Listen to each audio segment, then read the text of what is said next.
নমস্কার মাই dear friends, আমি তন্ময় সরকার। আপনারা দেখছেন digital Tanmoy. My dear friends, আমরা ইতিমধ্যেই জেনেছি রাজ্য সরকার প্রচুর পরিমাণে রেশন কার্ড বাতিল হতে চলেছে, বাতিল করতে চলেছে। কেন?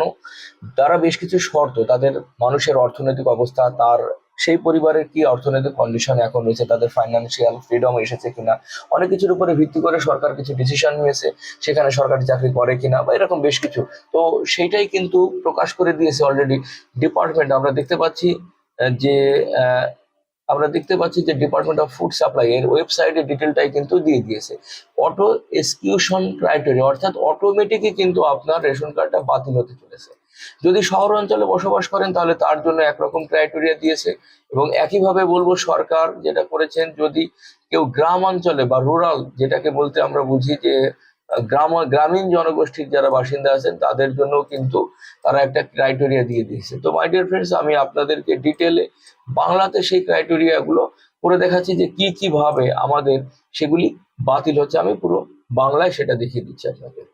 শহর অঞ্চলের বাসিন্দাদের জন্য আমরা দেখতে পাচ্ছি যারা শহরে বসবাস করেন তাদেরকে কি বলা হচ্ছে, তাদের বলা হচ্ছে প্রথম শর্ত, যদি কংক্রিটের 3 কক্ষ বিশিষ্ট দেওয়া বাড়ি যদি আপনার থাকে, অর্থাৎ এমন একটা বাড়ি যাতে 3খানা ঘর আছে, ছাদযুক্ত বাড়ি, যার দেওয়াল আছে, পাকা দেওয়াল, এরকম যদি হয় তাহলে আপনি বাদ যাচ্ছেন।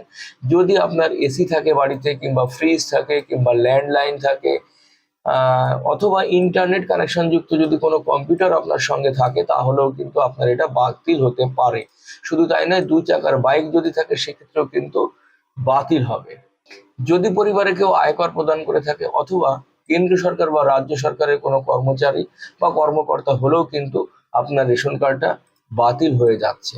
মাই ডিয়ার ফ্রেন্ডস, এটা ছিল আমাদের শহর অঞ্চলের বাসিন্দা যারা, তাদের জন্য কি কি শর্তে তার রেশন কার্ডটা বাতিল হতে পারে। তা আসলে আমরা দেখে নিই আমাদের গ্রামীণ জনগোষ্ঠীর জন্য কি কি রেখেছেন। তো গ্রামীণ অঞ্চলে যারা বসবাস করছেন তাদের জন্য, যদি তাদের মোটর চালিত 2 চাকার গাড়ি বা 3 চাকার গাড়ি কিংবা 4 চাকার গাড়ি, অথবা যদি ইঞ্জিন চালিত নৌকা থাকে, সেক্ষেত্রেও কিন্তু আপনার রেশন কার্ডটি বাতিল হতে চলেছে। যদি আপনার কাছে ট্রাক্টর থাকে কিংবা হারভেস্টিং মেশিন থাকে, তাহলেও কিন্তু আপনার রেশন কার্ডটা বাতিল হবে।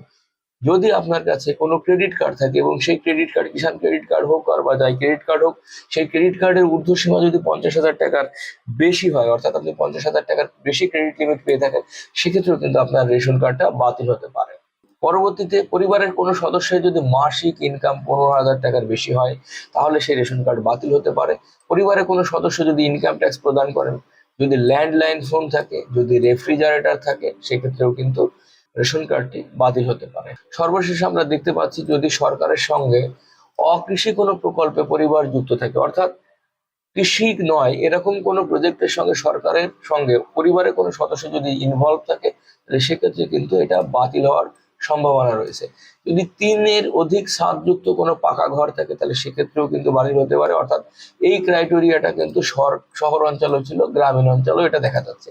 এক ফসলের 2.5 একর চাষযোগ্য জমি, অথবা 2 ফসলের 5 একর জমি যদি আপনার থেকে থাকে, তাহলে সেক্ষেত্রে কিন্তু আপনার রেশন কার্ডটি বাতিল হতে চলেছে। মোটামুটি আমরা অফিসিয়ালি যে ওয়েবসাইটটা রয়েছে, এই অফিসিয়ালি ওয়েবসাইটের মাধ্যমে কিন্তু আমরা এটা জানতে পেরেছি। ঠিক এই কারণগুলোতে কিন্তু আপনার রেশন কার্ডটা বাতিল হতে পারে। তো বাতিল পরবর্তী পর্যায়ে যদি কোনো আপডেট বা ইনফরমেশন থেকে থাকে, তাহলে আমি অবশ্যই আপনাদেরকে খুব দ্রুত জানিয়ে দেবো। এবং চ্যানেলটি যদি ভালো লাগে তাহলে প্রত্যেকে বলবো লাইক করবেন এবং কমেন্টস করবেন, এবং প্রচুর মানুষকে শেয়ার করবেন। Thank you.